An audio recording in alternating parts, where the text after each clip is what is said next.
This week's case is a look at how a mother's love and determination stops a cold case from completely freezing. It brings a known serial killer into the frame, with the mother begging him for help. But the truth ended up being much closer to home, and DNA evidence finally brought the killer to justice after 30 years. This is Murder of Crows. Isn't it? It is, isn't it?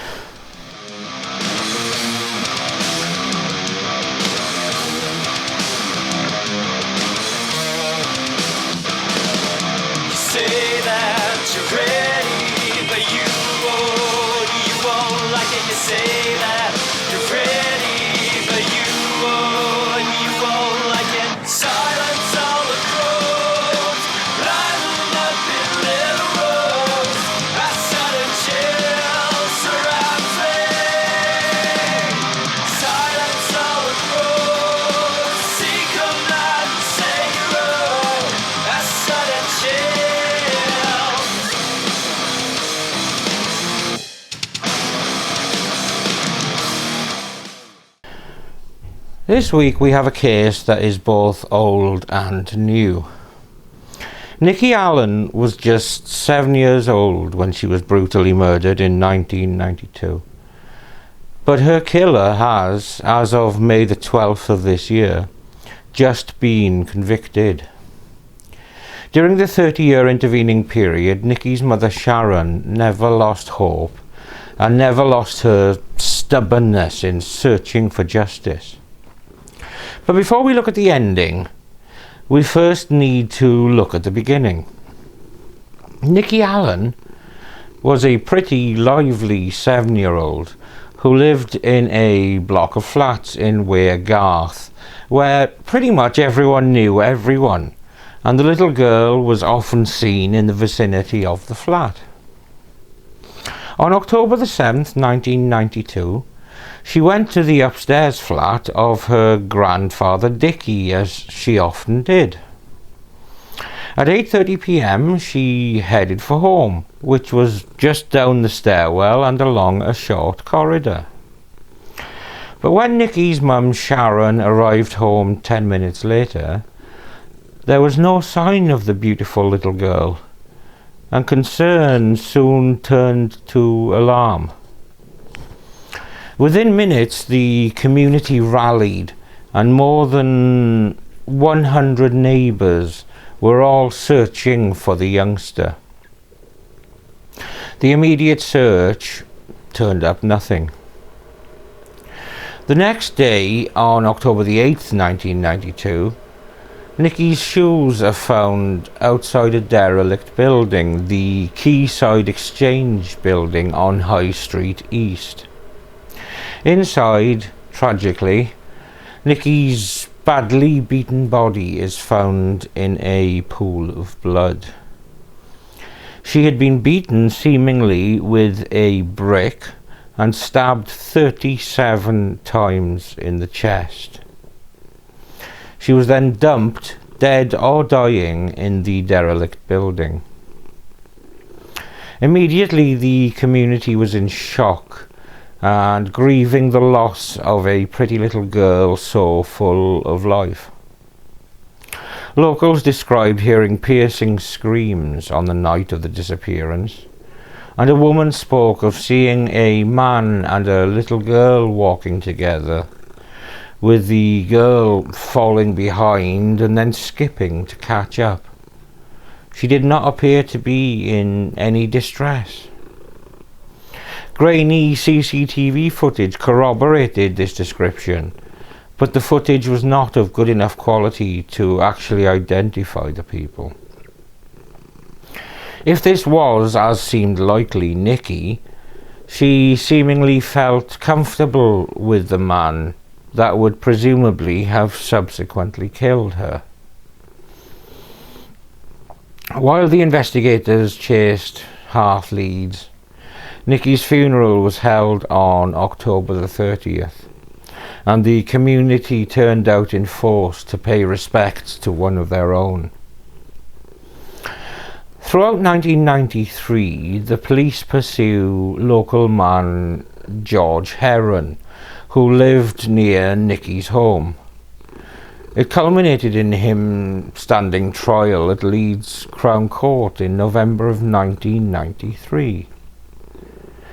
But the case collapses after a taped confession is ruled inadmissible due to the police's heavy-handed tactics.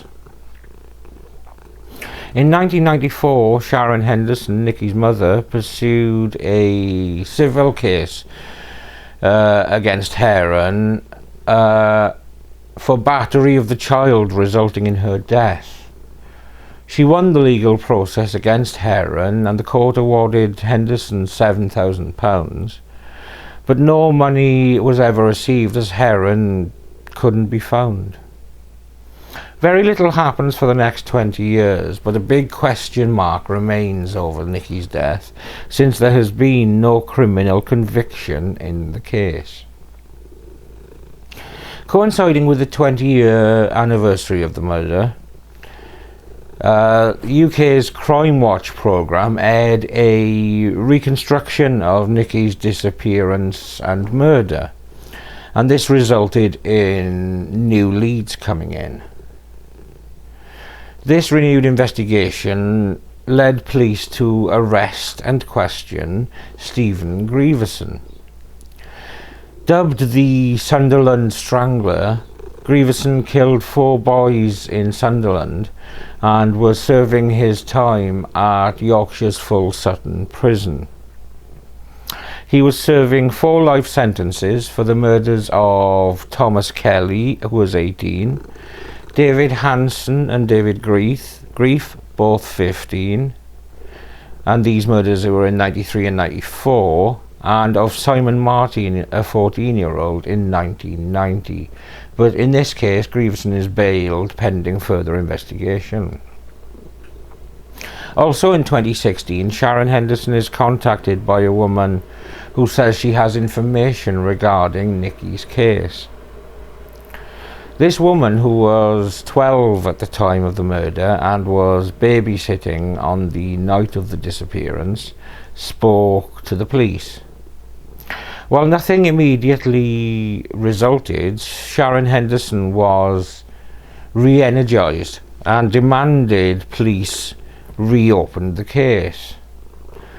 She launched a petition to get Northumbria Police to conduct a full top-to-bottom inquiry of the case, and the petition received more than 500 signatures in 24 hours. Sharon Henderson at this point wrote to Stephen Grieverson.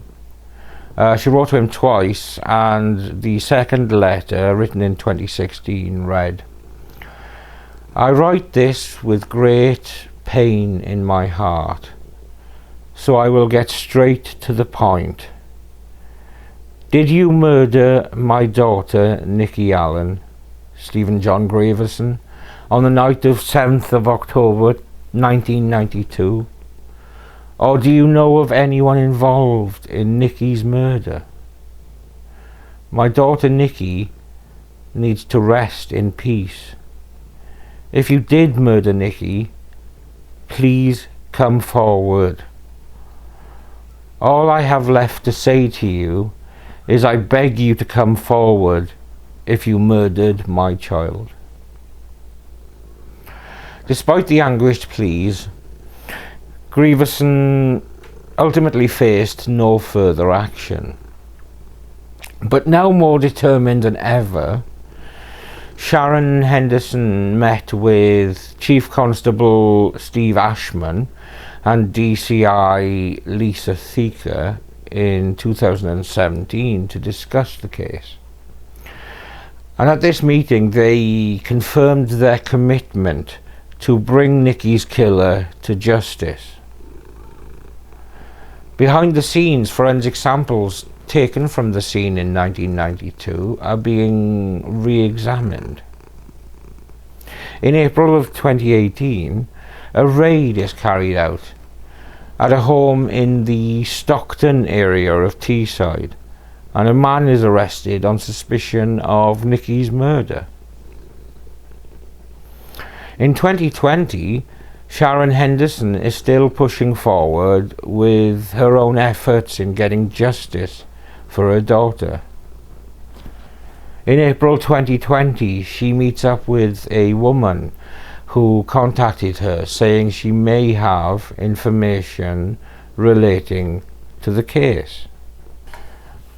In January of 2022, the police finally confirmed the case has been passed on to the Crown Prosecution Service with all pertinent evidence, and they await a charging decision from the CPS. In June of 2022, David Boyd makes his first appearance in Newcastle Crown Court via video link. He pleads not guilty to the murder of Nikki Allan. Now, Boyd was 25 at the time of Nikki's murder.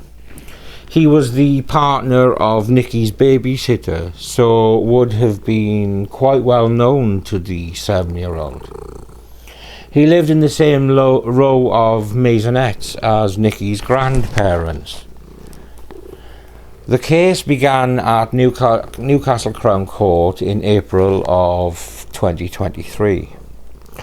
Boyd was forensically linked to the crime, and there was compelling circumstantial evidence of his guilt in Nikki's murder.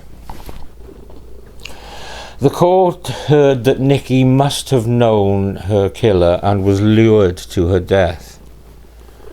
One witness, as I said earlier, described seeing a young girl skipping alongside a man now known to be Boyd.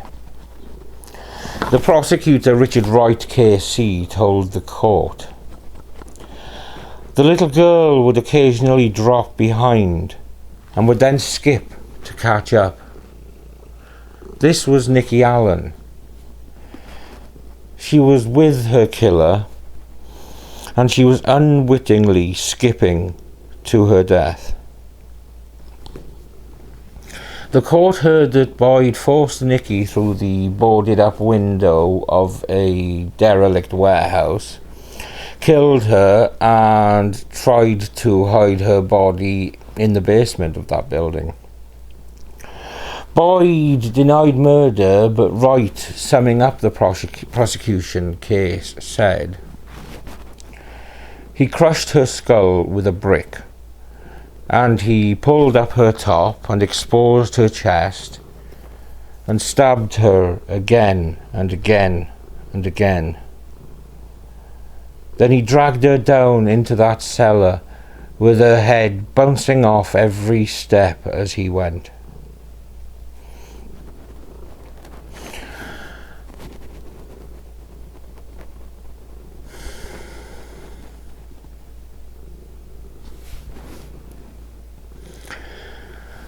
After a reinvestigation and a mass DNA screening of people in the area, the police arrested Boyd in 2018. He claimed his DNA may have come to be on Nikki when he spat from the balcony of his flat while the little girl was playing down below. But the prosecution suggested that that particular argument did not stack up, because none of Boyd's DNA was found on Nikki's coat, but traces that were a 1 in 28,000 match were found on her cycling shorts, and a 1 in 5,100 match on her t-shirt. The court heard evidence that Boyd once admitted to a probation officer to having sexual fantasies about naked young girls. His previous convictions included a breach of the peace in 1986 after approaching 4 children aged 8 to 10, grabbing one and asking for a kiss. In 1999, he was convicted of indecently assaulting a 9-year-old girl who was playing in a park by asking lewd questions and groping her. He was a diamond geezer, wasn't he? Boyd chose not to give evidence at the trial, and defence counsel Jason Peter Casey said in his summing up that the case against Boyd was entirely circumstantial.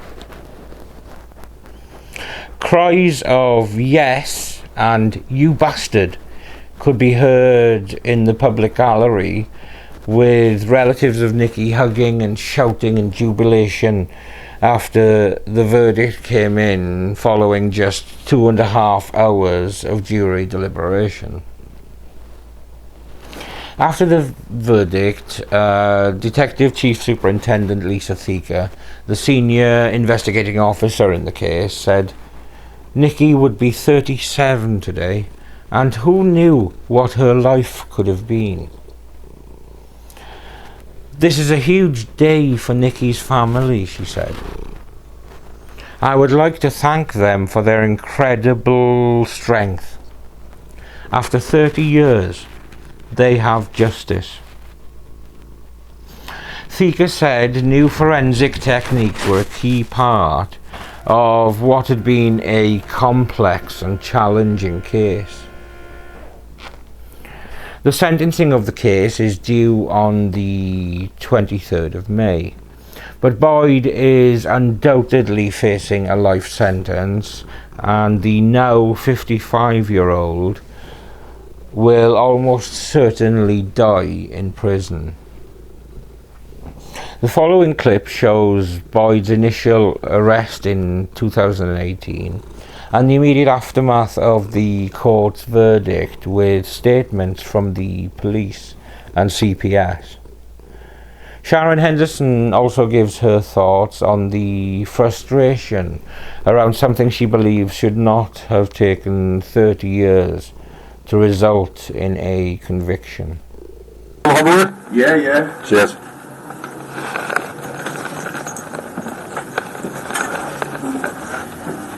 I'll let you know when we get upstairs. We should some drafty, please. Yeah.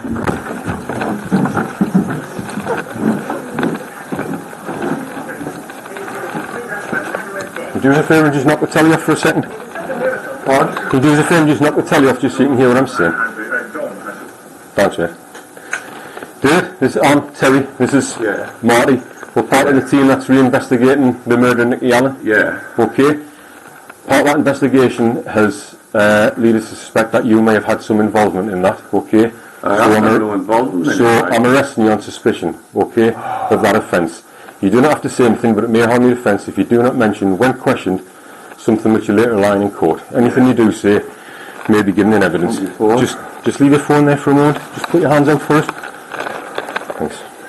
What about me clothes? Well, we'll sort that all out, don't worry. Right, now do you understand what I've said to you? Yeah. Yeah? Okay.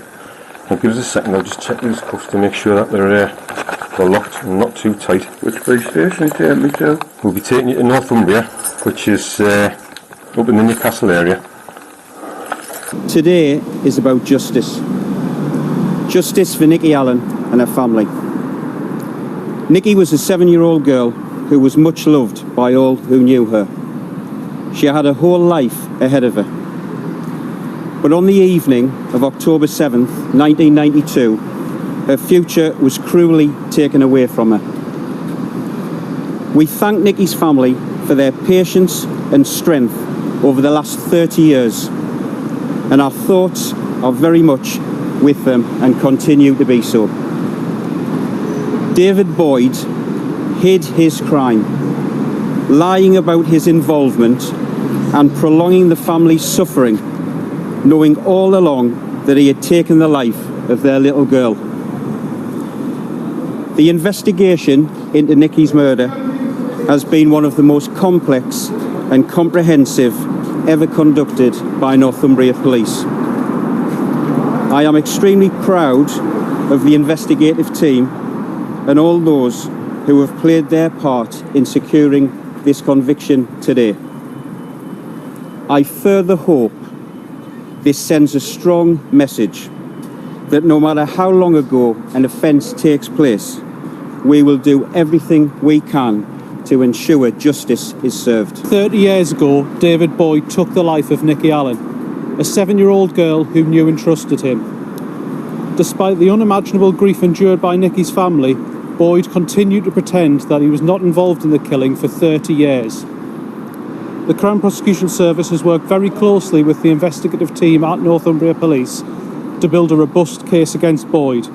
We have meticulously pieced together all available evidence to demonstrate to the satisfaction of the jury that the only person who could have killed Nikki Allan was David Boyd. Our thoughts remain with Nikki's family, for whom this must be an incredibly difficult time. We sincerely hope that this trial has provided them with some of the answers that they've sought since Nikki's death, and that they can take some measure of comfort in knowing that her killer has finally been brought to justice.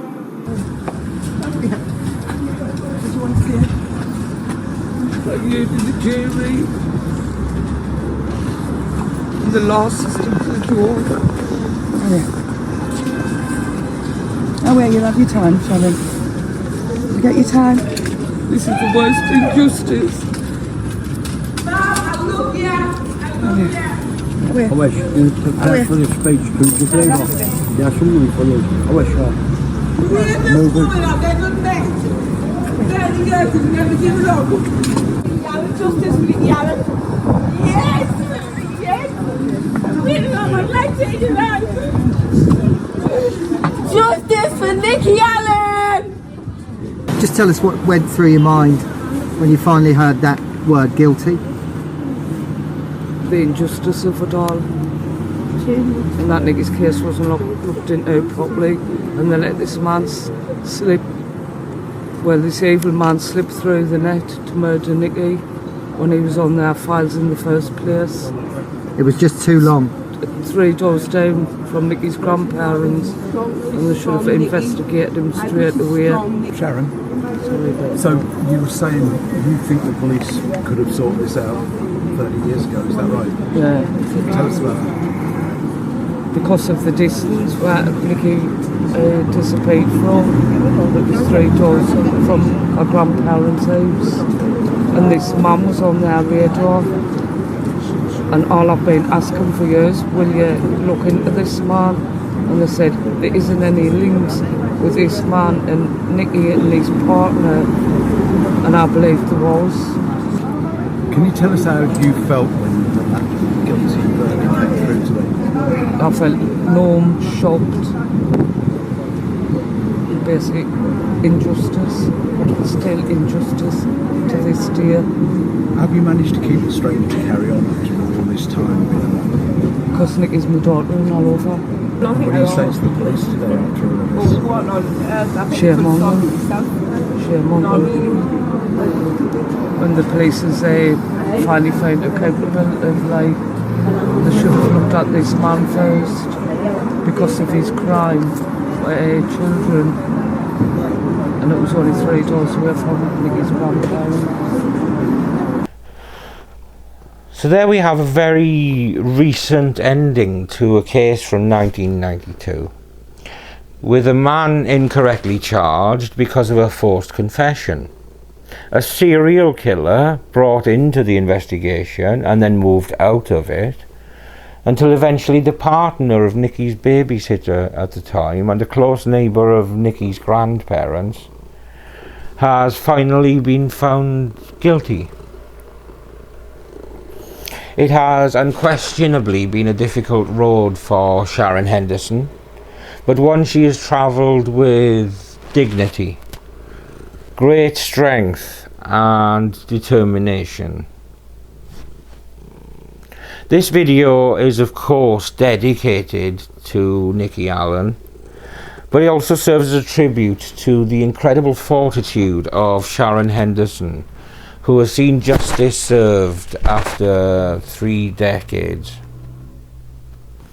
When asked what kept her going, she replied simply, "She's my daughter, and I love her." Thank you for watching another episode of Murder of Crows. I'm Steve. With me as always is this curious fella Samson, and Where are you off then? And we will see you when we see you. Won't we?